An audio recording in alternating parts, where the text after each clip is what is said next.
educação física escolar, né? Os profissionais, nós, assim, qual é a reflexão que a gente faz nesse momento agora? O que nos cabe? Primeiro, essa grande reflexão sobre o nosso papel atual, que não é um papel isolado do momento. Nós temos que aproveitar todo esse momento e lidar com a questão fantástica que é, no nosso caso aqui, os valores. Né? Desenvolvimento do valor através do nosso jogo, da nossa prática, das nossas relações afetivas também que nós desenvolvemos com os alunos. Por gentileza. Reconceituação, a educação física já passa por uma nova roupagem. Né? E os profissionais já começam a ficar alertas a isso, porque não adianta simplesmente lidar com conteúdos isolados, mas sim lidar com objetivos, com avaliação e que isso traga resultados. Que a gente consiga, ao final de cada ano letivo, mensurar o que ficou de aprendizagem para essa turma. Né? O que foi ensinado, qual é o feedback que eu tenho do meu aluno, o que tem dentro da escola hoje, o que esse aluno conseguiu adquirir durante esse ano letivo. Próximo. Um novo posicionamento é o quê? A partir do momento que ela reconceitua, ela se posiciona de uma outra maneira. E isso aqui que nós estamos fazendo é um novo posicionamento da educação física. Ele entra nessa casa aqui, a educação física e os profissionais, com um novo posicionamento. Porque desde a regulamentação, lógico, lutas anteriores provocaram isso, mas a regulamentação da profissão nos trouxe essa grande possibilidade de, no trato com a classe política, mostrar a importância não só da profissão, mas dessa disciplina no contexto escolar. Por favor. Novas competências são desenvolvidas, próximo, pode passar até encher o quadro. Os novos compromissos e entender que existem novos processos a serem desenvolvidos. Próximo.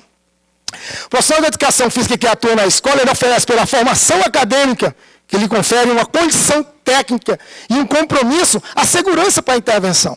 Só assim, só de forma orientada, nós podemos dizer que o esporte e que a educação física traz educação, traz saúde ou traz cidadania. Fora disso, de maneira isolada, como prega o presidente Jorge em todos os espaços que ele tem possibilidade, sozinho, isolado, ele não faz milagre. Tem que ter alguém que guia, tem que ter alguém com consciência, tem que ter alguém com capacidade, um compromisso ético, com aquilo, um sentido da missão, com aquilo que ele representa. Uma profissão, para ser exercida, o indivíduo precisa entender o que ele representa socialmente. Por favor. Esporte, veículo meio ou um fim em si. Eis a grande discussão. O estudo de Silva, de 2005, ele fez um levantamento com 1.056 escolares, estudantes universitários, deficientes físicos, atletas, sedentários. Ele inquiriu por diversas condições, apresentando situações, problemas de valor moral. E uma das perguntas que me chamou a atenção, que tem relação com o tema, é: você está prestes a entrar numa final de uma partida que vai decidir um campeonato. O seu grupo é próximo a outro grupo na condição. A condição de ganhar ou não está muito próxima do grupo, os valores, né? Vem a pergunta: você, para fazer a diferença, faz uso de substâncias ilícitas. Inicia-se o jogo e a consequência, o seu time ganha. Seu grupo ganhou. E ele pergunta: logo após, as pessoas que já lhe conheciam abordaram: você jogou de forma diferente, você teve uma performance diferenciada, o que foi que houve? Qual é a pergunta? Você relataria que fez uso de substâncias ilícitas ou não? Né? Utilizaria outro recurso? E aí veio a surpresa, que mostra exatamente que o esporte isolado, ele não educa para isso, os valores do espírito esportivo. Ou seja, o atleta não tem espírito esportivo.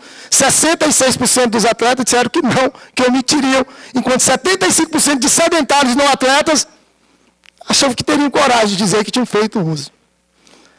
Será que é porque o que é sedentário, o que não é atleta, ele não mede essa consequência de perdemos uma partida, perdemos um campeonato. Então o espírito esportivo, o fair play, passou à distância de um grupo que deveria ter isso de forma muito clara. Então, onde é que alguém falhou? Alguém falhou nessa formação. Então, o esporte é um fenômeno. Na escola, eu não posso esquecer isso. O profissional de educação física, o professor de educação física escolar, que o esporte, além de um fenômeno sociocultural, ele é um grande negócio hoje, que movimenta bilhões. Né? Então, um negócio que movimenta bilhões, que é veículo de ascensão social, que além de uma ferramenta atraente e eficaz como meio, ele tem um apelo muito forte. Nós temos canais de televisão hoje que passam 24 horas transmitindo esporte. Isso não vem de graça. Essas coisas não acontecem de graça. Então, o apelo hoje ao espetáculo é muito grande. Então, se eu estou na escola, se eu estou educando através de valores, eu preciso entender que não é só um fenômeno sociocultural, existem outros vetores que influenciam a ação de quem o pratica. Próximo. Ouve-se com certa frequência a afirmação que o esporte hoje não é mais como era antigamente, que desde o surgimento das atividades físicas, o esporte viveu inúmeras transformações, de que o ideal esportivo do atleta grego já não é o mesmo do moderno, que também não é igual o do atleta contemporâneo. São questões que a gente escuta o tempo inteiro. O esporte mudou, não é mais o mesmo. Daqui a pouco vai haver a Olimpíada das Marcas. A professora acabou de citar, hoje cedo, a questão das novas categorias que estão surgindo aí. Então, as pessoas entendem que há uma transformação gigantesca. Próximo.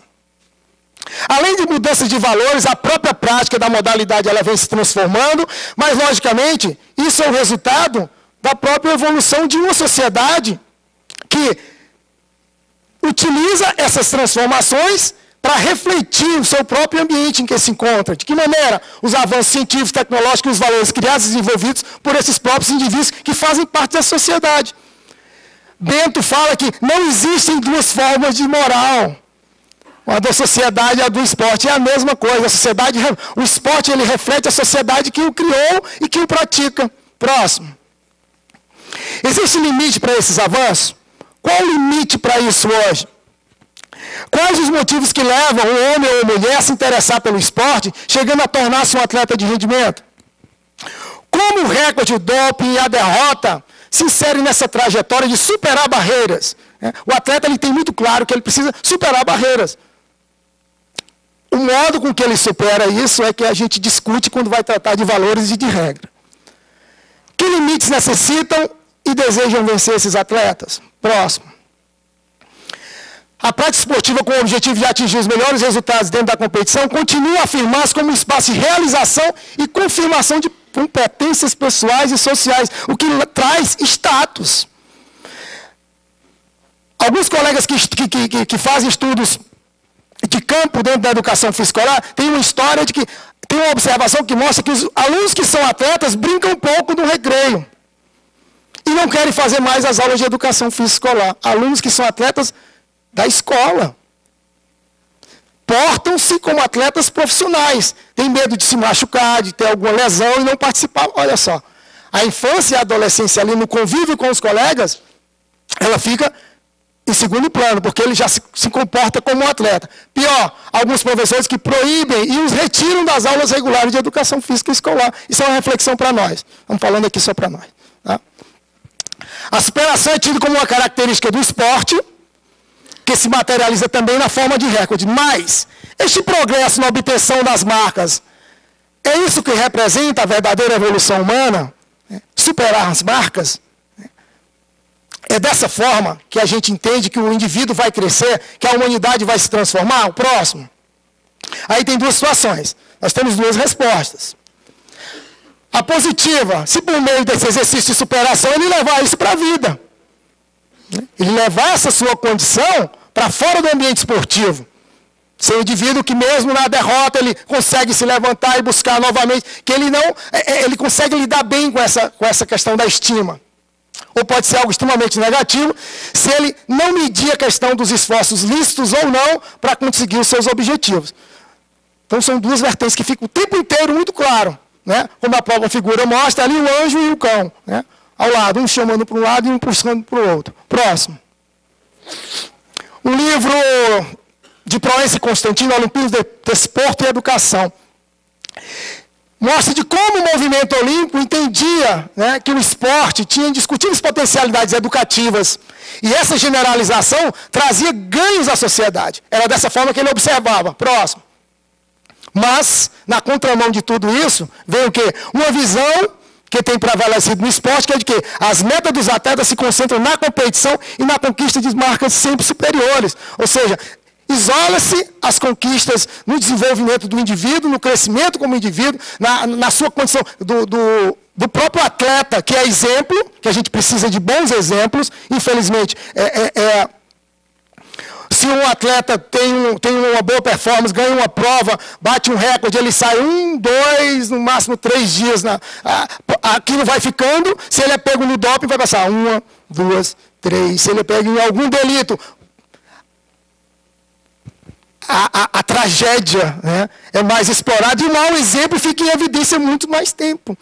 Né? Então, como se evidencia o mau exemplo, então, um profissional de educação física na escola, ele tem que aprender, já lida com isso, e tem que efetivar, né, o seu trabalho no sentido de trazer essa discussão também para a sua aula. Né? Por que a gente evidencia tanto isso e coisas e ações mais valorosas a gente não valoriza tanto? Próximo.